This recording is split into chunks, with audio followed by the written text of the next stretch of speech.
Hello guys welcome to watch together late night with the devil A super natural horror drama. ఇది ఒక independent Australian film. Rotten టమాటోస్లో ఈ ఫిల్మ్కి 97%తో extraordinary reviews అయితే వచ్చాయి. మరి ఆ expectations reach అయిందా లేదా అని తెలుసుకునే ముందు ఈ రివ్యూ అయితే completely non spoiler, so watch till the end. ఈ మూవీ ప్లాట్ డీటెయిల్స్లోకి వెళ్తే, జాక్ డెల్రాయ్ ఒక ఫేమస్ టీవీ షో హోస్ట్. తన వైఫ్ క్యాన్సర్తో చనిపోయిన 1 ఇయర్ తర్వాత టీవీ షోస్కి కంబ్యాక్ ఇస్తూ ఎలాగైనా తన షోని, తన పాపులారిటీని తిరిగి తెచ్చుకోవాలని 1977 అక్టోబర్ 31 హ్యాలోవిన్ డే రోజు కొంతమంది సైకిక్స్ని, ఒక డెవిల్ పొజెస్డ్ అమ్మాయిని ఇంటర్వ్యూ చేయాలని డిసైడ్ అవుతాడు. తన నెంబర్ వన్ అవ్వాలి అనే ఒక అబ్సెషన్తో జాక్ చేసే మిస్టేక్ వల్ల ఒక సూపర్ న్యాచురల్ ఎంటిటీని ఫేస్ చేయాల్సి వస్తుంది. ఆ రోజు నైట్ జరిగే live telecast and behind the సీన్స్లో జరిగే ఇన్సిడెంట్సే ఈ స్టోరీ. ఒక రెగ్యులర్ పొజిషన్ హారర్ ఫిల్మ్లా కాకుండా ఈ ఫిల్మ్ చాలా యూనిక్గా ఉంటుంది. టీవీ లైవ్ షో అనే కాన్సెప్ట్ కొత్తగా అనిపించింది. టిపికల్ హారర్ ఫిల్మ్స్ అనగానే 4-5 జంప్ స్కేర్స్ పెట్టి భయపెట్టించాలని ట్రై చేస్తారు. బట్ ఈ మూవీ అలా కాదు.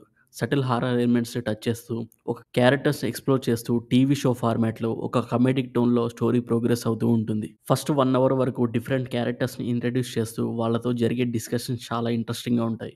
ఆల్మోస్ట్ మనం ఒక రియల్ టీవీ షోని చూస్తున్న ఫీల్ అయితే వస్తుంది. స్లోగా ఉంటుంది, బట్ ఆ డిస్కషన్స్ నాకైతే ఎంగేజింగ్గా అనిపించాయి. 1977లో జరిగే స్టోరీ కాబట్టి అప్పుడు ఉండే టీవీ షో స్టైల్ని, లుక్ని బాగా క్యాప్చర్ చేశారు. రియల్ టీవీ షో ఫీల్ రావడం కోసం మధ్య మధ్యలో యాడ్ బ్రేక్స్ కూడా ఉంటాయి.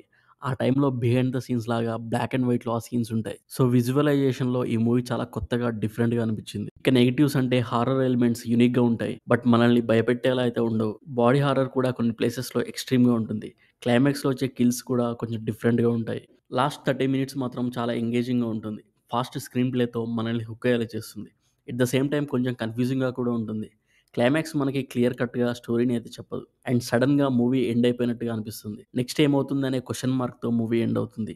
అదే ఈ మూవీలో మేజర్ డిసప్పాయింట్మెంట్. ఇంకో మేజర్ హైలైట్స్ ఈ మూవీలో పర్ఫార్మెన్సెస్. ప్రతి ఒక్క క్యారెక్టర్ చాలా బాగా పోర్ట్రే చేశారు. మెయిన్గా లిల్లీ, అదే డీమన్ పొజెస్డ్ క్యారెక్టర్లో చేసిన అమ్మాయి చాలా క్రీపీగా ఉంటుంది. నేను చూసిన హారర్ ఫిల్మ్స్‌లో ఇది చాలా యూనిక్‌గా అనిపించింది. యాక్చువల్‌గా 2 టైమ్స్ చూసా. సెకండ్ వాచ్‌లో నాకు చాలా డీటెయిల్స్ సర్ప్రైజింగ్‌గా అనిపించాయి. And I understand the film better on second viewing. ఈ మూవీ అందరికి నచ్చకపోవచ్చు, బట్ డెఫినెట్‌గా ఒకసారి చూడొచ్చు. నాకైతే నచ్చింది. ఎక్స్ట్రార్డినరీ ఫిల్మ్ అయితే కాదు, బట్ ఇది ఒక unique horror film. Anyway, late night with the డెవిల్‌కి నేనిచ్చే rating 3.25 out of 5. If you like this review please like and share. ఇలాంటి రివ్యూస్ అండ్ రికమెండేషన్స్ కోసం please subscribe to watch together. Thanks for watching.